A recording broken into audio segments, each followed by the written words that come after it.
Mr. Murali Pillai.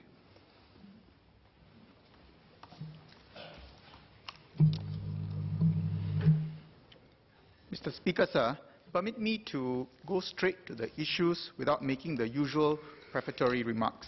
Yes, please. Sir, the structure of this statute from a drafting perspective is unique. Usually, in previous pieces of legislation passed by this House, when it comes to exercise of the minister's discretion dealing with public order issues, there is no providing for an appeal as a matter of right to the court. There is a limited recourse in form of judicial review of the minister's decision. In some statutes, the court's power of review has been ousted. For example, the Maintenance of Religious Harmony Act and the Internal Security Act. Here, what is contemplated under POFMA is twofold.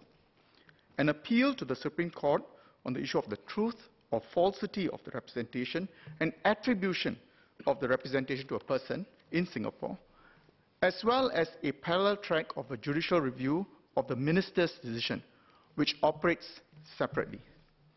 Now, this regime deals with the point that the Honourable Member, Professor Walter Teixeira, made about what happens if the government gets it wrong, by reference to Galileo's case.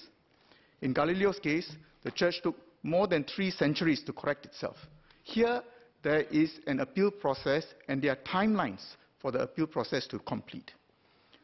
Originally, I was concerned with the structure of the Act leading to the appeal process. This is because when I looked at it, I saw that the appeal is made after the fact, meaning after the minister's decision is made.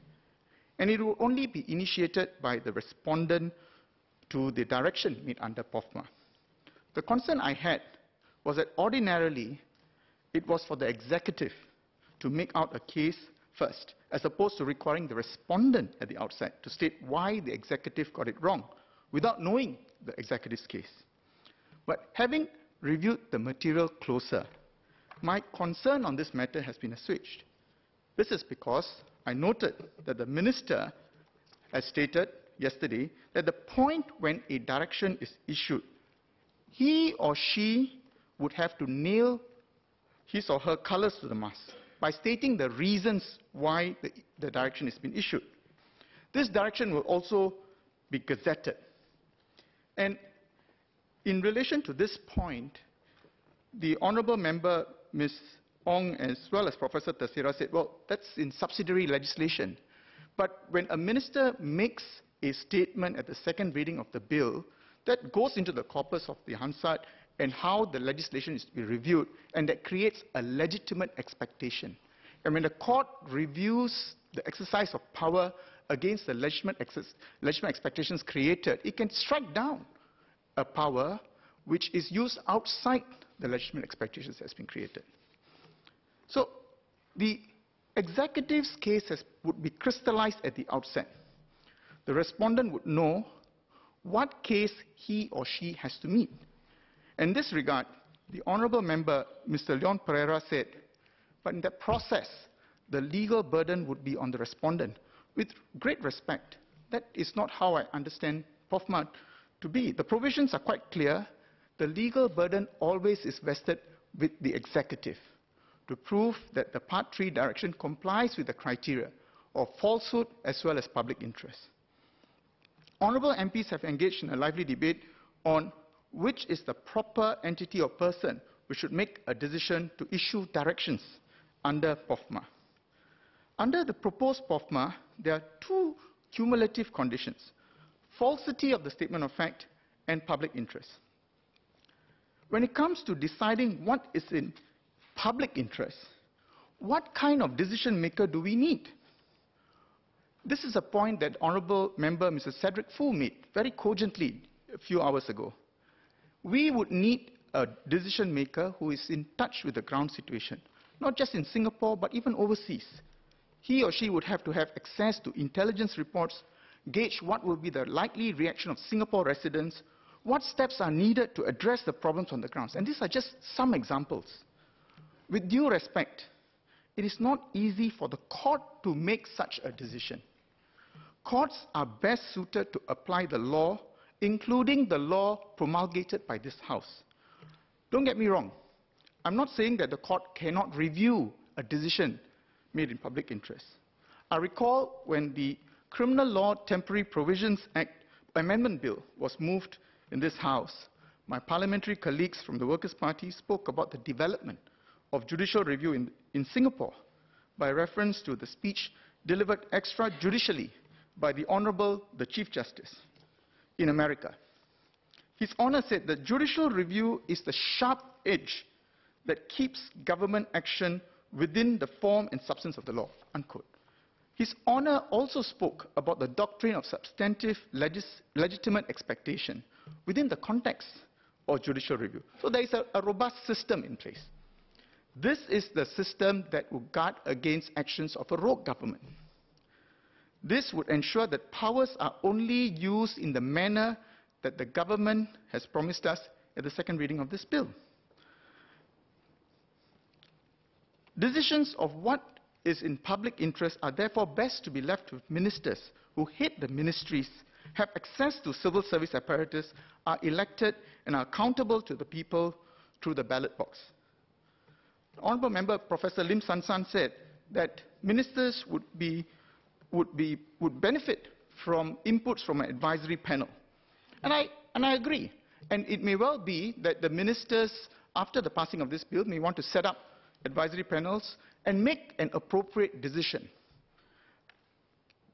The Honourable Member, Mr. Pritam Singh, made a comparison between POHA and POFMA and pointed out that there is a regime for expedited protection orders issued by the court. He, I believe, wondered why this same route cannot be used for POFMA. Now, looking just at the legal ingredients, there is a singular difference. The issues under POFMA, unlike POHA, affect public interest. This means a lot more is at stake. I'm not trivializing the effect of harassment of a POHA victim. I'm not. But what I'm trying to say is that when it comes to POFMA, we are talking about public interest. There's a potential for disaffection amongst groups of people. It can change the complexion of society if something happens. And that's why we cannot afford to have inaction or slow action. And that's why the procedure has been streamlined to allow for the executive to take action fast, but without losing the accountability that the regime contemplates. The Honourable Member, Mr. Leon Pereira, spoke about the American experience, where in America, a judicial officer would make himself or herself available to issue a warrant of arrest. Now, that may be so in America. In Singapore, I believe by the 70s we have moved ahead. In Singapore, police officers are vested with powers of arrest without warrant. Now, these are serious powers, but they are accountable. And they do it in the right circumstance, and we see the effect of it. From the 70s to date, actually our crime rate has come down so much. And really, we did not compare ourselves with America in this situation. Mr. Pereira also talked about the impact on the individual who is visited with a direction under POFMA. Now, we need to compare, because when you're talking about public interest, there's a potential for large groups of people to be affected. Yes, there is an impact on the individual, but what is the kind of impact we're talking about? Most times we're talking about a correction order. He or she can comment on the correction order. He or she can comment on the ministerial action. So we need to strike a proper balancing act between the impact on the individual and the potential for disaffection amongst lots of people. And I think this bill strikes the right balance. I now turn to the issue of assessment of the representation of fact. Several honourable members in opposition, including the Honourable Member Mr. Loh Tia Kiang, expressed the view that POFMA is meant to chill criticisms against the government. He then went on to state, I have no faith in this government, or words to that effect, and the Pioneer Generation Package and the Merdeka Generation Package were meant to buy votes. As stated by the Honourable Member Ms. Lee Biwa, both statements are clearly statements of opinion and not caught by POFMA. Just like if I were to say that honorable members, some honorable members in this House are fear-mongering, that's an opinion. That's not a statement of fact. How can there be a chilling effect introduced by POFMA in these circumstances? Now, what we need to be mindful about is that, as the Honourable Minister mentioned yesterday, what POFMA is, what is the government is trying to do through POFMA is to narrow the powers. He mentioned about 2 pieces of legislation where they are broad powers. And in fact, using a sledgehammer to break a nut. Here, you have fairly forensic powers, including that of issuing a correction order. Now, wouldn't that be a better approach? Now, if the government were to commit to use a narrower set of powers, is that the sign of a government which is not acting in good faith? Now, the Honourable Member Ms. Quay and Ms. Ong mentioned that there's nothing in the bill that states that the focus of POFMA is only on statements of facts and not opinion. But that has been stated by a number of front benchers on a few times. And if one were to look at the interpretation of statute, read it with the Interpretation Act, the courts would know what to do. They will know what is the intention of the government. They know that POFMA directions are not meant to be applied for opinions. The Honourable Member Mr. Pritam Singh and Mr. Dennis Tan highlighted that under POFMA, statements which are misleading are also caught in addition to statements which are false. They seem to suggest that there is a significant enlargement of the scope of the bill in these circumstances. Now, I looked at the definition provisions under the proposed Section 2, subsection 2 of the bill. Now, what is clear is that the main criterion is that there must be a statement of fact. And this is a point that the Honourable Senior Minister of State, Mr. Evin Tong, made. So the usage of misleading does not enlarge the scope of the representations to include opinion. The way I read Section 2, subsection 2b, is that the intention behind the usage of misleading is to focus on statements of fact that weave truth with fiction such that it creates a distorted statement, which is false. So in relation to the Honourable Member Mr. Dennis Tan's example of a person who states, I lodged a police report. Now that assessment is either true or false, and if you were to put in the definition of misleading, it does not change. The ultimate outcome is whether or not the statement is a statement of fact which is true or false. So with respect, I do not see this as significantly enlarging the issues. In fact, the wording is essential to deal with the mischief this bill is aimed at addressing.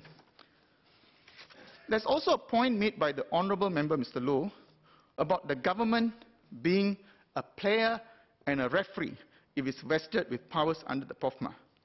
Now, I reflected on his statement. I believe, with respect, he may have conflated a number of scenarios together. I think that no one in this House would raise an objection if a POFMA direction is issued to deal with a public interest race issue, language issue, religious issue, issues dealing with relations with our foreign powers or national security. In this kind of situations, both sides of the House must unite. So if that's a no-brainer, it's sometimes good in debates to highlight what is the common ground that is achieved between both sides of the House. So what are we left with? We are left with areas where potentially powers can be used for political purposes. Now, in that kind of situation, it is pretty clear to me, reading POFMA, that it would not be consistent with the definition of public interest for a minister to issue a direction to further his or her political aims. Now, what is the safeguard? The safeguard is the court, because the court, through judicial review, would be the referee. Now, the Honourable Member Mr. Faisal Manap talked about conflict of interest. He gave an example of the Prime Minister stating in this House that he does not wish to sue his siblings because they are siblings and he's in a conflict position in relation to the allegations made by siblings against him about abuse of power. But that is in relation to him qua himself, meaning in his personal standing. But when it comes to government, that's a completely different thing. There's a set procedure. If a minister is conflicted, he cannot make the decision. Somebody else would have to make a decision. So the issue of conflict would not arise in these circumstances. Ultimately, we must all remember, our fellow Singaporeans are looking at us, and they would be holding the government to account through the ballot box. I do think, however, it would be useful for the Honourable Minister to provide an outline of how he intends that the powers under POFMA be exercised in terms of the variety of tools to effect a correction, for example, or to effect a takedown. Because we hear from the Honourable Minister that in most circumstances, it would usually be a correction order. Now, this outline can help even the court later to assess whether the exercise of power under POFMA is within the legitimate expectations arising from the minister's statements when it reviews the minister's decision later. It sharpens the ability of the court to review executive action and ensures that this is legal and proper. And I believe this was the point that the Honourable Member, Mr. Vikram Nair, made. I now come to my next point. I have a concern that two parallel procedures providing for judicial oversight may, in certain circumstances, create difficulties. Now, I made mention at the outset that it's not usual, for statutes to have these two levels of judicial oversight, and I have some sympathies for the draftsman. In a situation where a respondent both prosecutes an appeal to a Supreme Court judge and also intends to take up judicial review, the Supreme Court judge, listening to the appeal in relation to whether a statement of fact is true or false, would only deal with half the issues. Now, his decision on appeal is not dispositive of the matter. Now, this is not necessarily the most judicious use of a Supreme Court judge's resource. I'm also concerned that there could be risk of inconsistent decision, as a High Court decision on the truth of the representation is not necessarily binding on a High Court dealing with the judicial review. Let me explain through an example. Members of this honourable members of this House may recall an incident involving a market operator issuing a flyer in 4 languages, namely English, Mandarin, Malay, and Hindi. Tamil was excluded. Now, let us consider a situation where a person noting this incident publishes a representation online, referring to the above matter and announcing Hindi has become a recognized language in Singapore. Now, let's assume that the government takes action against the person under POFMA, and the person appeals to the High Court on the issue of whether the statement is false, and also seeks a judicial review. Now, under our current rules, the High Court appeal has to be disposed of first, before the separate judicial review application. This is because, under our rules, judicial review applications are measures of last resort. The High Court will then have to decide first whether the statement is true or false.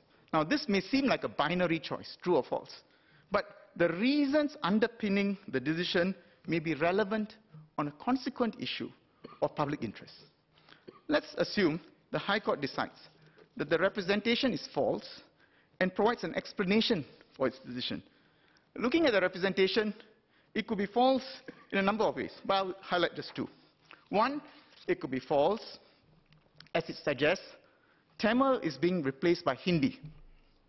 Now, this obviously would create feelings of enmity and ill will between groups of people, particularly involving Tamil-speaking people. It may be in public interest to correct that representation. Or it could be false, as it suggests that Hindi is being added, not replaced, as a recognized language. Here, whether or not there's a public interest involved is more arguable. Some in this House may ask whether there's a need for the High Court to articulate its reasons. Could it just say true or false? The answer is, of course, no. The Supreme Court is an independent branch of our government that's vested with judicial power under Article 93 of the Constitution. It has a responsibility to build jurisprudence, explain its decisions through grounds that are released, unless the issues are really plain and obvious. especially if there's an appeal. This also ensures transparency. Now let's assume that the person loses the appeal and then commences a High Court action to review the decision. The High Court, listening to the judicial review application, is not bound by the decision of the other court. The focus of the review will be on public interest. But it overlaps with what is assessed to be a representation of fact, because that's what the lawyers call a jurisdictional fact. So it can be, for example, open to the High Court to decide the statement is true because Hindi is offered in our schools and therefore is a recognized language. So to guard against these possibilities, I wonder if the ministry had considered enacting a statutory review procedure together with the appeal procedure, such that a person who wishes to challenge the minister's decision on falsity and public interest can do it in one shot. You can overcome the procedural hurdle that the appeal has to be disposed of before the judicial review process begins.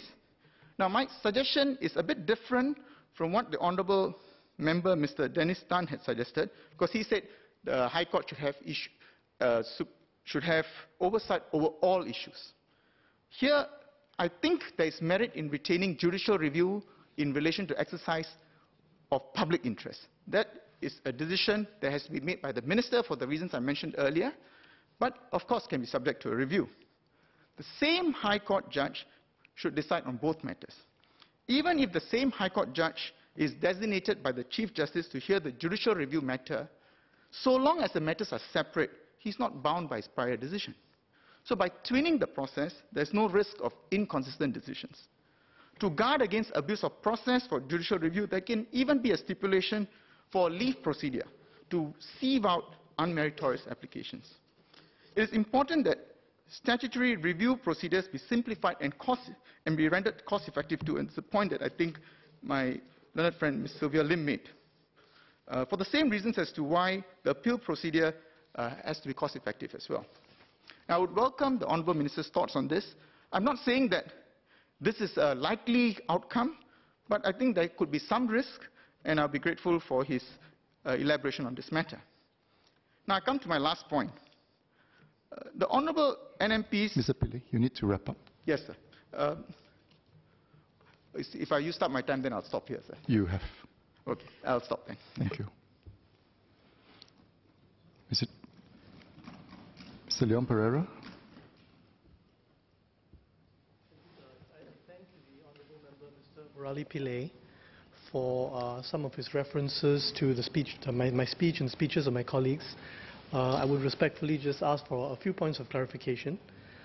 Firstly, Mr. Pillai referred to the government bearing a legal burden because the government has an obligation, as has been stated, to outline the reasons behind exercising a Part 3 or Part 4 directive.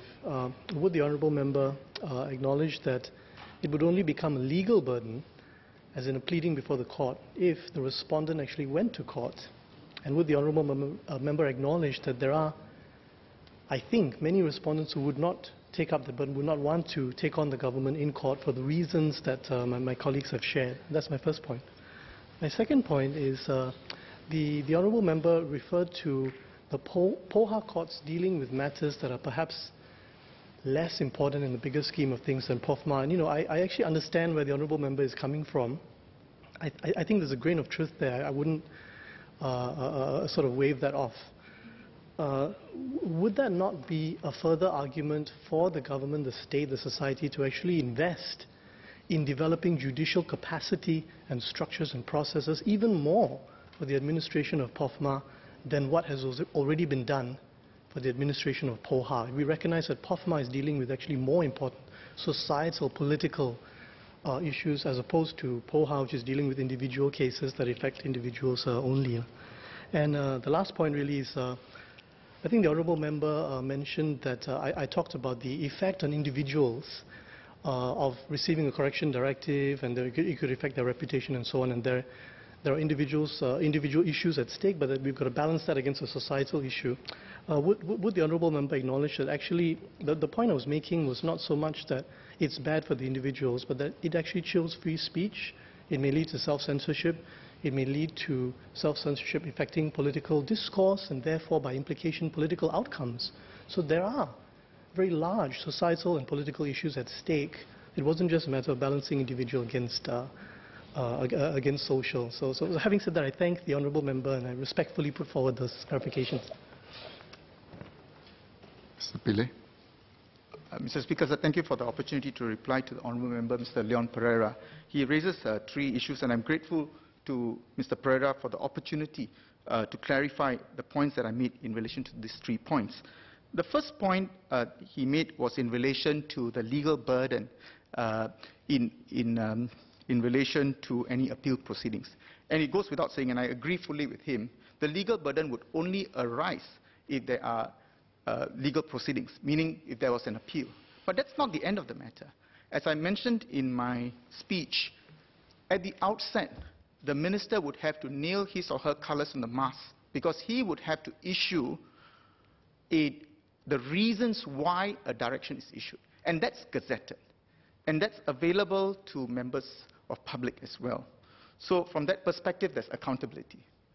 Now, in relation to the second point, and I believe the second point concerns about making sure that there is sufficient judicial resource. That's a very, very important point. And in fact, it occurred to me that the government obviously is taking POFMA issues seriously, because it could have designated an appeal from a POFMA issue relating to a representation of fact at the district court level. But what it did here is to elevate it to the Supreme Court level. So we are looking at increasing judicial resources at the Supreme Court level. Now that's not an easy situation. At the Supreme Court level, you're talking about Supreme Court judges who are at the top of the game. And they really, they have security of tenure. You have to make sure they not just deal with POFMA matters, but they deal with the whole gamut of issues and make sure they superintend justice in the way that reflects public interest and ensures and safeguards the interests of our country. It's not easy. In fact, we have made a lot of progress in our bar, but I can't think of more than 10 people whom I can offer as candidates for judicial appointments in the Supreme Court. Because it's a very rigorous process. It's not easy to build resources that way. And that's why, having regard to the limitations we have as a small country, I thought the configuration that POFMA envisages in relation to ministerial action with accountability to the courts always is a good balance. We need to be honest about the resources that we have or do not have. And the point about individuals and the chilling effect on them, I hear my learned friend, but I think the point I was focused on is this. If we accept for the moment that all that POFMA is focused on is not opinion, but statements of facts which are false, then the issue about chilling effect can be viewed a little bit more carefully and really see whether indeed it's really perceived or real. Like, for example, when a person says, that the Merdeka Generation Package is really meant to buy votes. If a person says that I have no faith in government. Now, if they were to say all these things, and the assurance from the front benches is that, no, it's not caught by POFMA, then I'm trying to see how then POFMA introduces a chilling effect. Now, what I also said in my speech was that there is nothing stopping the individual who is subject of a POFMA direction to comment on the POFMA direction. So he has that right, in relation to, what has happened to him. So, again, it's a balancing act. I do see where my learned friend, Mr. Pereira, is coming from. Sometimes issues are perceived, but hopefully, sometimes we do not know exactly how things are going to pan out. We make the best judgment on the facts that we have and what we think would be the reasonable assessment or reasonable way people would behave, and then we see how it goes. I believe I've covered all 3 questions. Professor Walter Teixeira. Thank you, Speaker. Very brief. I completely agree with the Honourable Member that this government will definitely move faster than the Church did with Galileo. I think that's a given, right? But that's because the Church or the Inquisition didn't have a robust, fast appeals process in the primary legislation. That's why. So I hope he would agree that this might be a good idea to have so that, you know, random changing of popes and all that wouldn't result in the appeals process being drawn out too long. Thank you.